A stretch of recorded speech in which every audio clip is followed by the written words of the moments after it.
Assalamualaikum warahmatullahi wabarakatuh. Kembali lagi teman-teman di channel Islamiklopedia, menebar dakwah meraih berkah. Baik teman-teman, hari ini kita akan mendengarkan ceramah Ustadz Hanan Ataki yang berjudul Cara Setan Menggoda Manusia. Bagaimana keseruan dari ceramah Ustadz Hanan Ataki kali ini? Yuk mari kita dengarkan. Namun sebelum mendengarkan ceramah, mari terus support channel ini dengan cara like, komen, dan subscribe. Oke, mari kita dengarkan. Saya berharap itu sesuatu yang penting untuk kita tahu, supaya kita jangan menganggap sepele soal moral ini. Jangan sampai kita terninabobokan hanya dengan udah hadir ke ta'lim, udah gitu nggak ada tugas lain. Justru tugas utama dalam dakwah kita keluar dari masjid. Kalau di masjid kayak nggak ada challenge-nya, duduk dengerin, nggak nyaman mungkin senegatif-negatifnya akhlak kita di masjid apa?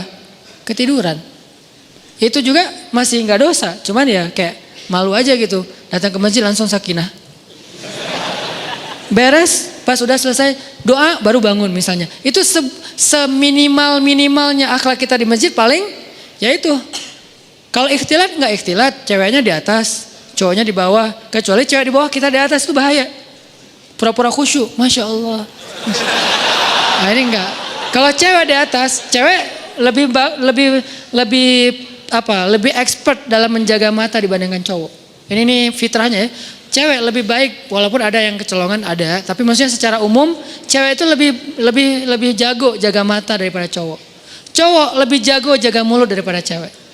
Saya nggak mau ngomong negatifnya ya, saya ngomong positifnya nih.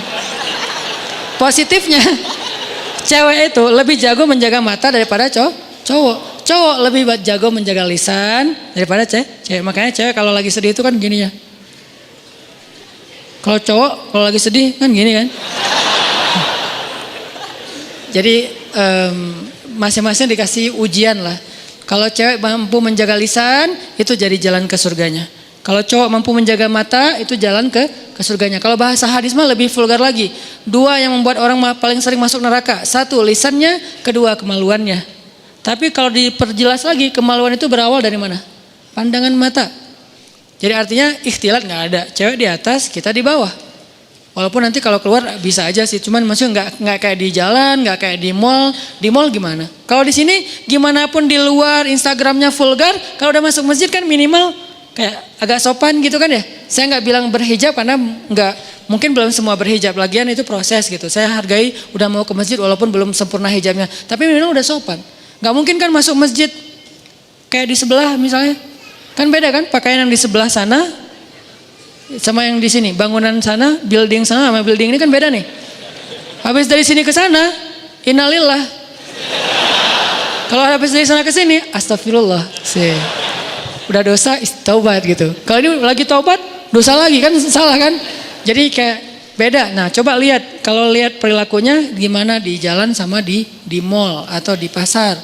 Kita bisa nggak nih keluar dari masjid baru kita tunjukin saya udah taklim. Tapi minimal udah la tahkiranna minal ma'rufi syai'a kata Nabi. Janganlah kalian meremehkan kebaikan walaupun kecil.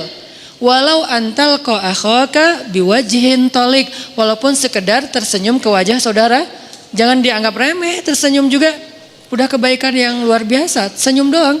Tapi jangan salah sasaran, karena kalau senyumnya salah sasaran, jadi seburuk-buruk senyum kan ya. Senyum ada pahala ada yang dosa. Senyumin istri orang dosa kan ya. Senyumnya tapi sewajarnya, teh gitu. Teteh. Jangan berlebihan lah, biasa aja. Apalagi kalau suaminya tipe yang ya emang suaminya harus pencemburuan ya. Suami kalau nggak cemburuan namanya apa? Dayus. Jangan salah huruf ya. Dayus, D ya. Siapa itu dayus? Kata Nabi, tidak akan masuk surga seorang dayus. Allah marah kepada dayus. Sahabat juga heran, ini istilah baru nih. Ya Rasulullah, dayus itu siapa? Kata Rasul, dayus itu suami yang ketika istrinya melakukan nusyuz, dia nggak cemburu. Nusyuz itu apa? Banyak grade. Grade yang sederhana dalam nusyuz, istrinya misalnya chat lebih dari jam yang ditetapkan. Misalnya kayak agak menurut saya berlebihan lah. Seorang cewek chat sama cowok yang bukan muhrimnya bukan karena darurat jam 11 malam. Harusnya batasnya jam 10 malam. Ini SOP ya buat cewek-cewek. Jangan chat ke cowok yang bukan muhrim kita lebih dari jam 10 malam. Chat itu kan jaringan pribadi kan? Diterjemahin japri lah. Panjang amat. Chat itu kan japri. Jadi kita kayak ngobrol berdua, nggak darurat, kecuali darurat. Ada urusan penting, urusan kerjaan, urusan sosial, urusan apa lagi. Tapi bukan modus. Nanti jangan lupa ya sebelum tidur baca 100 ayat. Soalnya kata Nabi, pakai bawa Nabi lagi ya. Siapa yang sebelum tidur baca 100 ayat, maka dia dicatat sebagai orang yang tidak lalai, kan gitu kan? Karena siapa yang selalu dalam keadaan zikir berarti Allah ingat dia. Fadkuruni adkurkum, berarti siapa yang sebelum tidur baca 100 ayat, Allah ingat dia sepanjang dia tidur sehingga dia tidur dalam keadaan diridhoi oleh Allah. Ya, jangan lupa ya baca 100 ayat. Oh ya, surat apa? Bebas, yang kamu udah lancar aja. Atau kalau misalnya kamu ngantuk, aku aja bacain mewakili kamu. Apa gitu kan ya? Nah, ini namanya modus. Jangan di follow yang kayak gitu-gitu. Oke, jadi jangan lebih dari jam 10 kecuali darurat. Nah, suami yang gak cemburu istrinya chat terus cekikikan, terus emotikonnya guling-guling apa. Nah, ini enggak benar nih. Berarti dia udah mulai kena penyakit dayus, harus cemburu. Enggak ada apa-apa kok. Bukan kita curiga sama istri kita atau sama cowok itu. Kita enggak suuzon sama mereka berdua. Kita suuzon sama setannya. Mereka dua-duanya orang soleh. Yang satunya ustadz lagi tuh. Ustadz, saya lagi sedih nih. Hati-hati, ustadz juga manusia. Saya dipanggil ustadz. Ustadz pernah tergoda? Hampir.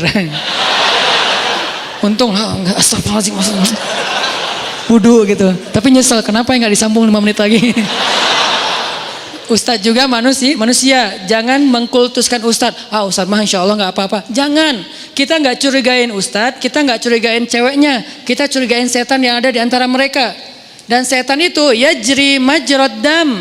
Mengalir di dalam aliran darah kita. Dia tahu banget kelemahan kita di apa. Ada yang kelemahannya emotikon. Dia tahu. Akhirnya dibisikin. Lo bilang ke orang yang ada di dalam. Yang lo sembunyi di tubuh dia. Kan setan kayak saling hati-hatian gitu kan. Roger gitu apa. Setan kan saling kontak-kontakan kan, mereka live terus online. Lo di tubuh dia, gue di tubuh dia ya. Ya udah kita bagi tugas. Kelemahan dia apa? Emotikon.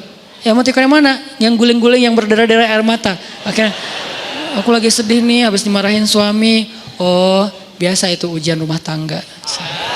Mulai curhat. Lama-lama kok Ustadz ini enak diajak curhat ya, nggak seperti suami saya. Suami saya mah orangnya cuek. Kalau Ustadz orangnya pengertian. Dia bisa menghibur saya, Masya Allah. Jadi nyaman, nggak ada pikiran macam-macam, nyaman doang nih. Nyaman chat, ada masalah lagi, chat lagi sama Ustadz. Dan Ustadznya juga kayak awalnya juga berbaik hati. Kasihan juga mau ngasih motivasi, biar kasih hadis, ngasih ayat. Tapi udah jam 10 Ustadz. Ini udah jam 10, udah nggak boleh lagi urusan privasi. Kalau mau chat kan bisa besok. Pagi-pagi habis subuh, Ustadz mohon maaf. Kalau perlu bahasanya kaku, nggak ada titik-titik, nggak ada koma, udah aja kaku. Kalau perlu semuanya kapital. Saking kakunya gitu.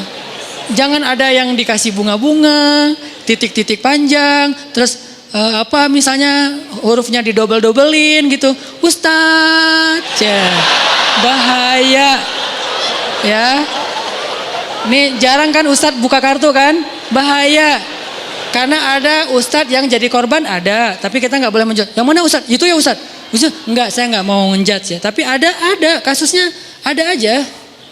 Ini nih dunia fitnah kan. Kita kan ngelihat ustadz itu suci di atas mimbar, di belakang mimbar, ya gitu deh. Ya manusia maksudnya, manusia sama kayak kita, kelemahannya sama.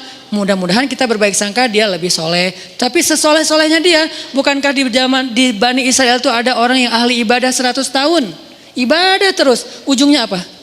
Zina, membunuh, syirik. Gara-gara apa? Gara-gara tadi tuh disebut dengan talbisul iblis. Makanya bahasanya wala tattabi'u khutuwat, bukan khittah, tapi khutuwat. Khutuwat itu jamak dari khitah.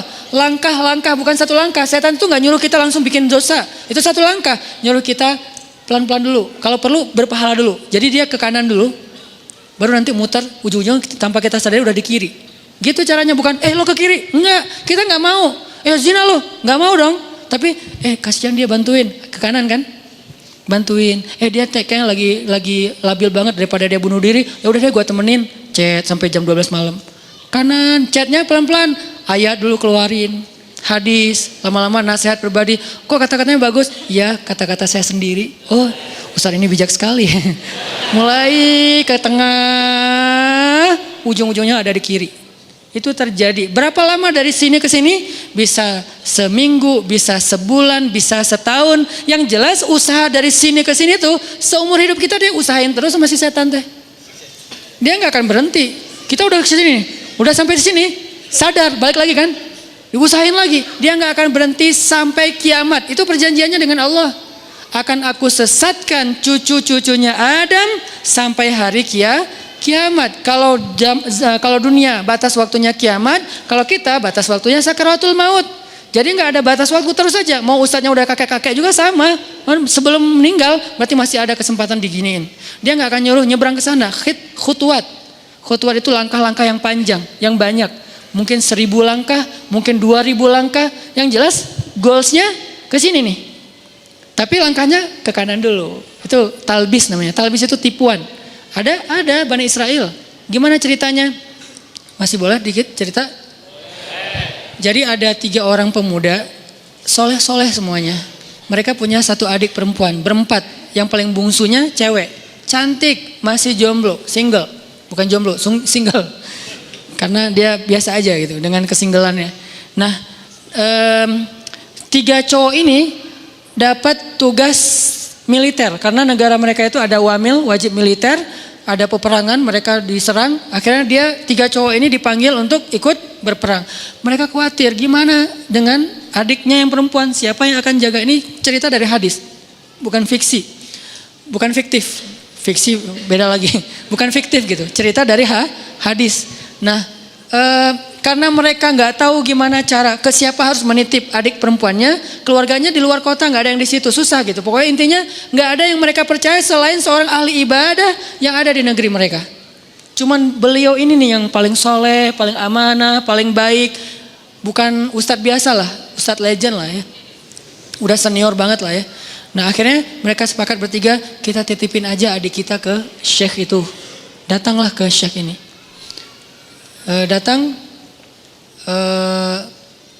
Kalau nggak salah namanya Barsisa, nama syekhnya, Syekh Barsisa. Kami dapat tugas militer, kami ingin menitipkan adik perempuan kami di rumah Anda. Karena tidak ada yang kami tenang menitipkan adik perempuan kami kecuali kepada Anda. Syekhnya nolak. Ya wajar dong, orang soleh takut fitnah kan. Astagfirullahaladzim, saya nggak bisa, saya nggak pernah menampung kebenaran. Syekh ini juga nggak pernah nikah, saking sibuknya dengan ibadah, saking solehnya gitu. Bukan yang nggak nikah berarti udah sibuk ibadah juga. Beliau kayak Imam Nawawi. Imam Nawawi itu nggak nikah sampai akhir hayat kan. Ketika ditanya kenapa Anda belum menikah? Oh astagfirullahaladzim, saya lupa menikah. Kenapa? Karena saya sudah menikahi ilmu. Saking cintanya beliau dengan ilmu, ilmu itu lebih daripada istri buat beliau. Sehingga tidurnya dengan buku, bangunnya dengan buku, jalannya dengan buku, buku aja kerjanya. Imam Nawawi, ilmunya luar biasa dahsyat. Tapi jangan ditiru ya. Karena kita nggak gitu-gitu amat juga tentang ilmu. Ilmu enggak, nikah enggak kan? Ya pilih salah satu deh. Kalau enggak ilmu ya nikah gitu. Masalahnya kita ilmu gimana? Apakah udah selevel Imam Nawawi yang hadis dalam semalam hafal berapa ribu hadis. Terus setiap malam tuh nulis buku. Sholat 2 rakaat, satu paragraf. 2 rakaat, 1 paragraf. Jadi setiap paragraf itu 2 rakaat sholat. Wudhu dari isya ke subuh, 1 wudhu. Selama bertahun-tahun, 1 wudhu sholat subuh dengan isya. Maksudnya nggak tidur semalaman karena terjaga wudhunya Imam Nawawi. Nah Syekh Barsisa nolak, nggak mau. Please, karena kami nggak tahu harus menjagain harus nitip ke siapa daripada adik saya apa-apain orang. Karena udah dipaksain terus, ya udah deh. Kalau mau, saya minta satu hal bikinkan untuk adik kalian 1 ruangan, 1 kamar yang nggak campur dengan rumah saya di belakang gitu. Akhirnya dibangunin sama mereka kamar sederhana untuk adiknya yang perempuan. Taruh aja di belakang rumah si syekhnya. Syekhnya biasa beribadah di musola. Jadi rumah, musola, kamar ceweknya. Jarak musola dengan kamar ceweknya terhalang oleh rumah syekh. Jadi agak berjarak gitu. Udah pergi mereka berjihad. Hari-hari pertama syekhnya nggak pernah berkomunikasi satu patah kata pun dengan si cewek ini. Karena diamanahin nafkah kebutuhannya, akhirnya dititipkan uang. Syekh ini ke pasar beli roti, setiap pagi taruh roti di depan pintunya, balik lagi ke musola zikir, astagfirullah, astagfirullah. Si perempuannya tahu jam udah ada roti di depan pintu dia buka, ambil roti, makan di dalam. Nggak pernah komunikasi. Sehari, seminggu, minggu kedua mulai datang setan. Yuwaswis fi sudurin pakai perasaan, bukan pakai logika. Perasaannya yang diusik. Kasihan juga tuh cewek kesepian. Masa nggak disapa sama sekali, ntar dianggap sombong loh. Ya sapa sederhana aja, nggak usah berlebihan, cuman sehat gitu doang. Oh ya udah, titipin roti. Assalamualaikum, sehat teh, sehat Ustadz, alhamdulillah. Oh ya, pergi aja. Gitu doang. Jadi kayak japri, sehat, udah. Nggak pakai emoticon. Jadi benar-benar kayak tiis aja gitu kan ya, dingin aja, nggak ada apa-apa gitu. Zikir astagfirullahaladzim. Besok datang lagi setan. Masa cuma nyapa doang? Siapa tahu dia pengen sesuatu tapi nggak berani ngomong karena kaku. Ya lebih lemes lagi lah, biar siapa tahu si cewek ini butuh apa nanti dia bisa ngomong karena nggak malu. Oh ya juga sih. Teh sehat ya, kalau butuh apa-apa kasih tahu saya ya. Oh iya Ustadz makasih. Nah ini kan nih. Akhirnya datang setan yang satu lagi. Lo tugasnya sama cewek, gue cowok. Setannya bagi tugas. Tapi bukan karena kelainan, memang gitu tugasnya. Si setan yang ke ceweknya bilang, itu syekh itu baik banget ya, soleh banget. Kamu kalau ada apa-apa jangan sungkan, ngomong aja ke beliau orang soleh kok, orangnya senang membantu. Kan baik kan? Nggak ada yang negatif kan? Besok-besok, teh butuh apa? Ya Ustadz boleh nitip sesuatu apa? Pengen makan apa gitu. Ini ada uangnya, nggak apa-apa udah dititipin sama kakak-kakaknya. Teteh, oh ya udah, maaf ya Ustadz merepotkan, nggak apa-apa. Nah, mulai ini. Pergi ke pasar, beliin roti, susu. Makasih Ustadz udah bagi 2 aja, masa saya makan sendiri nggak habis. Setan bilang kan nggak akan habis tuh, mubazir. Benar nggak sih? Mubazir kebanyakan tuh, udah bagi 2 aja. Ustadz bagi 2 aja, udah nggak apa-apa makan aja. Kata si yang satu lagi setannya, jangan mau diterima, malu atuh sama cewek. Udah akhirnya udah makan aja, ntar kalau nggak habis baru saya habisin. Mulai kan makan, Ustadz nggak habis. Ya udah sini dihabisin, mulai kan agak-agak gimana gitu kan, bekas. Makan. Lama-lama datang lagi setan tuh. Coba tanya, siapa tahu dia pengen belajar sekaligus daripada dia diam-diam aja, nyantri aja sekalian. Nyantrinya apa? Belajar agama. Tanya butuh apa tentang masalah agama yang saya bisa bantu. Sedikit-sedikit adalah ilmu. Oh ya udah benar juga ya, dapat pahala lebih. Teh, nanti kalau butuh apa-apa, udah nggak sungkan sekaku yang pertama kan. Butuh apa-apa kasih tahu aja ke saya, insya Allah kalau ada pertanyaan saya bisa jawab. Kalau nggak ada nanti saya tanya ke yang lebih ahli. Oh ya Ustadz, kebenaran saya lagi nanya nih masalah ini gimana. Nah mulai, tapi masih di balik pintu. Kenapa? Jangan ketemu orangnya, fitnah dong kata setan. Jangan, nanti fitnah ikhtilat kata setan teh. Setan yang ngajarin ilmunya nih. Ikhtilat, jangan. Oh ya benar juga. Jadi teriak-teriak dari belakang pintu, depan pintu gitu. Oh kalau gini gimana Ustadz? Nah lama-lama datang lagi setan. Mungkin sebetulnya si teteh itu ada pertanyaan yang privasi. Nggak enak nanyanya sambil teriak-teriak. Kayak nanya masalah cara membersihkan haid atau apa kan nggak enak teriak. Ustadz cara ngebersihin haid gimana kan nggak enak kan ya? Ya udah kamu lebih dekat lagi, duduk depan pintu, jangan berdiri. Duduk aja depan pintu, baru ngobrol. Ya udah teh, kalau teteh butuh tanya apa-apa, saya insya Allah siap jawab. Ini nggak perlu teriak-teriak. Oh ya Ustadz di balik pintu. Sama-sama duduk di pintu tapi masih kehalang, pintu tertutup.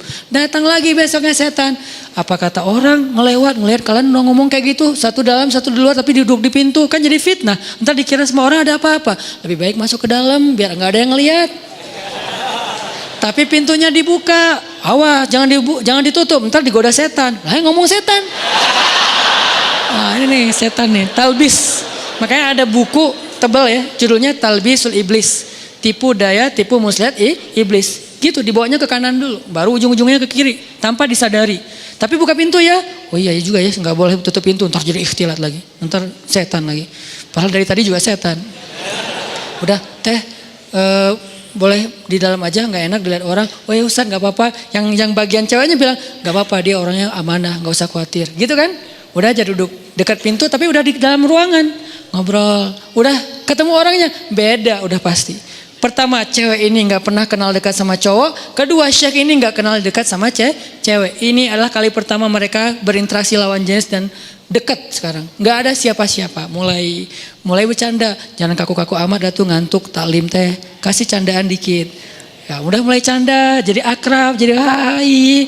Malu dilihat orang. Masa bercanda tapi kelihatan orang. Udah tutup aja pintunya. Kan udah saling kenal. Udah saling percaya. Tutup pintunya. Ngobrol. Nauzubillah. Terus dekat.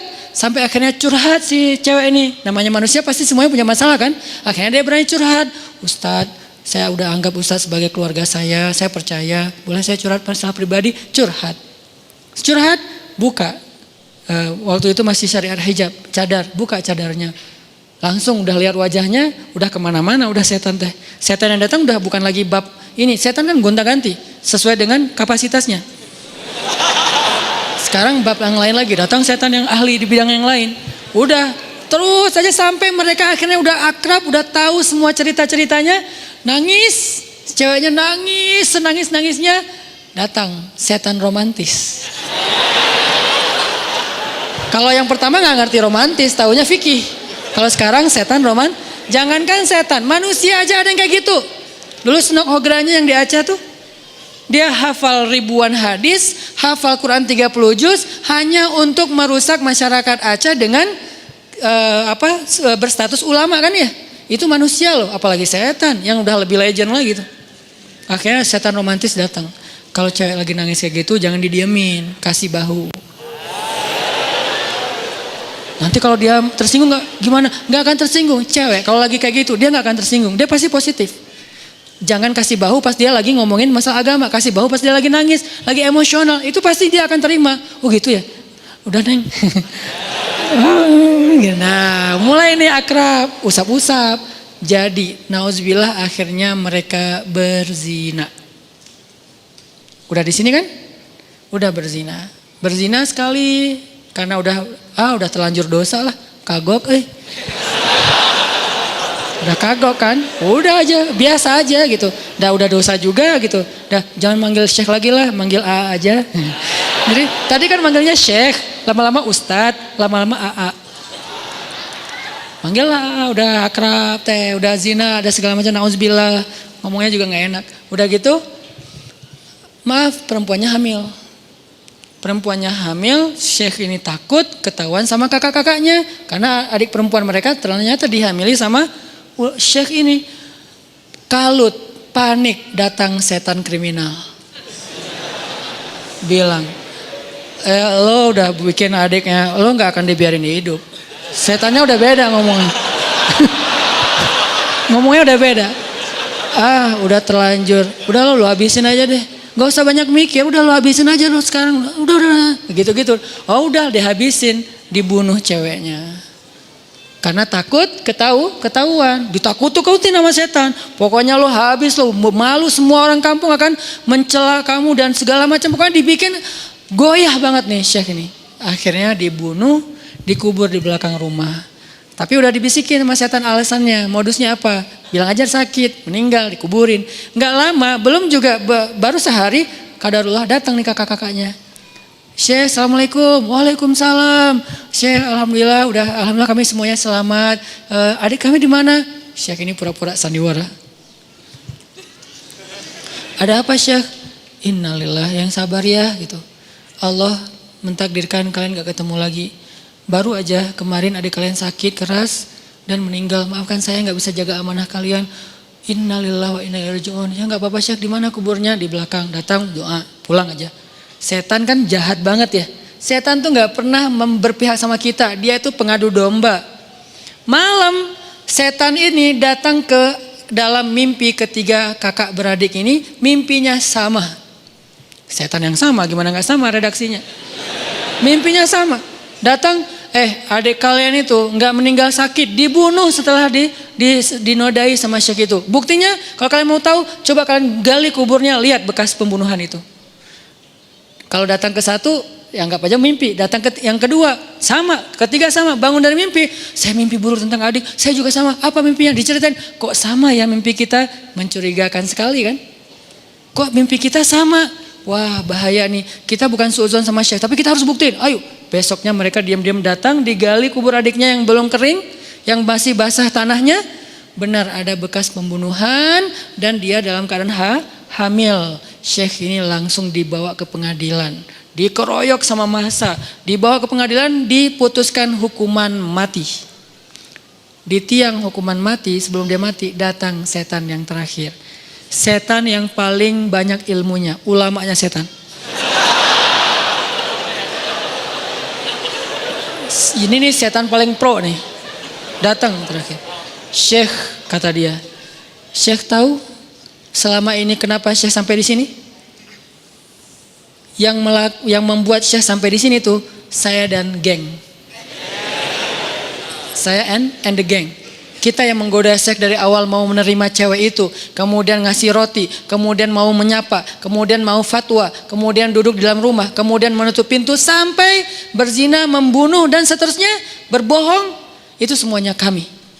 Dan sekarang kamu udah gak bisa ngelak. Hukuman sudah ditetapkan, masyarakat sudah benci sama kamu. Satu-satunya cara kamu selamat sekarang adalah cuman kami yang bisa nolong kamu. Karena kami yang mencelakai kamu. Gimana cara saya bisa selamat? Tunduklah ke saya. Sujud. Kalau kamu sujud ke saya, maka kamu akan kami selamatkan. Ini kesempatan kamu yang terakhir. Itu pedang untuk membancung dia itu udah siap. Orang kayak gitu kan labil banget. Akhirnya dia sujud. Dia mengakui setan itu sebagai Tuhan, dipancung, matilah Syekh ahli ibadah 100 tahun ini dalam keadaan pembunuh, pezina, pembohong, dan syirik. Kenapa bisa kayak gitu? La tattabi'u khutuwatis syaitan. Janganlah kalian mengikuti langkah-langkah setan. Dia gak akan langsung nyuruh satu langkah ke kiri, dia nyuruh ke kanan sekilo, jauh banget ke kanannya. Sampai gara-gara setan kita jadi ahli ibadah banget. Gara-gara setan nih saya jadi bisa tahajud. Kok bisa? Soalnya dulu saya gak pernah tahajud. Gara-gara ada modus sekarang jadi tahajud. Ya gitu deh. Jadi sekarang awalnya sih modus, lama-lama istiqomah. Masya Allah setan teh. Jadi dari modus jadi istiqomah. Terus besok-besoknya tuh kan gak apa-apa. Udahlah gak usah terlalu idealis. Besok-besoknya ketemu na'udzubillah. Sampai berada di sisi yang kiri dan itu udah terjebak. La tattabi'u khutuwatis syaitan. Jangan ikuti langkah-langkah setan. Bukan jangan ikuti langkah setan. Jangan ikuti langkah-langkah setan. Jadi yang kayak tadi misalnya dayus. Ini gara-gara ngomongin dayus nih. Suami harus cemburu. Karena cemburunya suami itulah penjaga istri. Kalau suami udah gak cemburu, istrinya berlebihan komunikasi dengan lawan jenis, sikap ke lawan jenis, berarti istrinya udah gak ada yang jagain. Bukankah tugas suami itu ku anfusakum wa ahlikum naro, tapi cemburunya juga cemburu yang baik, jangan mencela. Cemburunya menasehati, kan di Al-Qur'an juga dikasih tahu kan ya, menasehati mereka, pindah tempat tidur, apalagi nasihati, pindah tempat tidur, pukul dengan pukulan yang tidak melukai dan tidak menyakiti. Kemudian kalau mau menceraikan pun dengan cara yang baik, tapi na'udzubillah jangan sampai ke tahap itu gitu. Yang jelas cemburu harus punya, cuman jangan berlebihan. Nah yang akhwatnya, yang cewek-ceweknya kalau dicemburuin suami, bahagialah. Kenapa? Berarti suami kita sayang sama kita. Berarti suami kita itu masih perhatian sama kita. Selama ekspresi cemburunya belum berlebihan, cuman cemburu. Jangan gitu dong gitu. Gak ada apa-apa kok. Emang gak ada apa-apa, tapi kan gak pantas. Nah ini nih yang kayak gini-gini nih. Kayak komunikasi japri, di grup, pas ketemu orangnya atau apapun. Ini harus terjaga. Ini nih tadi yang bab dayus ya. Ini juga sesuatu yang behavior. Ini kita rubah pelan-pelan. Mudah-mudahan nanti kita akan melihat Bandung dan Indonesia, anak mudanya yang menjadi wajah negeri ini sudah memiliki behavior seorang Muslim yang mungkin, yang pastinya terilhami, terinspirasi dari sosok orang yang paling ideal di antara manusia, yaitu Rasulullah Sallallahu Alaihi Wasallam. Oke teman-teman, kita udah mendengarkan ceramah yang sangat menarik dari Ustadz Anantaki. Cerita yang luar biasa, cerita yang sangat menginspirasi dan sangat banyak sekali yang bisa kita ambil pelajaran dari cerita tersebut. Oke, kesimpulan yang bisa kita ambil dari ceramah tadi, setebal apapun iman kita, sekuat apapun iman kita, jangan pernah merasa puas dengan itu semua. Karena setan punya beribu bermacam cara untuk menggoda manusia. Sehingga jangan pernah kita merasa aman dari godaan setan, karena Allah sudah mengingatkan kepada kita, setan itu bisa datang dari mana saja, dari depan, dari belakang, dari atas, di bawah, dan samping kiri kanan. Bahkan setan bisa berbentuk manusia juga. Untuk itu, mari sama-sama kita waspada, mari sama-sama kita terus saling mengingatkan, watawasau bil haq, watawasau bis sabr. Sekian teman-teman semuanya, semoga bermanfaat. Wassalamualaikum warahmatullahi wabarakatuh.